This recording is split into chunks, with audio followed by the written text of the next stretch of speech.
fifth graders are playing Blackout Bowling today. They have a score sheet that they're trying to black out or cross off numbers on, trying to get every number on the sheet crossed off. This game is played with one shot by the bowler. We're using 6 bowling pins, and the main purpose of this first activity in our unit is to get the kids used to the rotation of the different positions. We have a bowler, we have a pin setter, we have a ball returner, and we have a scorekeeper.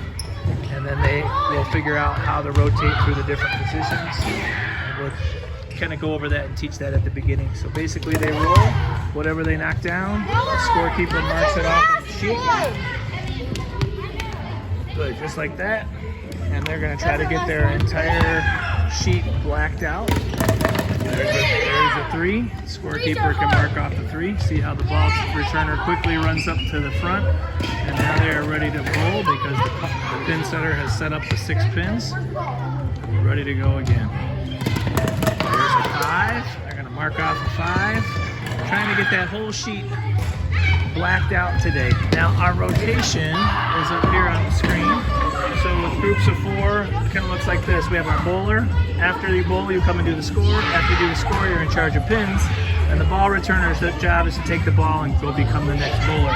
Now, if kids are in groups of 3, we just have the bowler, the scorer, and the pin setter, ball returner in one job. So they'll set up the pins, then take the ball and go bowl.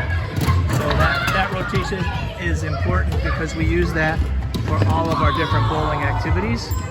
And I love this activity to start off my unit because it only uses 6 pins. It just gives the bowler one. Oh. Make sure you roll it. make sure you roll it. It only gives the bowler one shot, and it gets those kids to rotate quickly.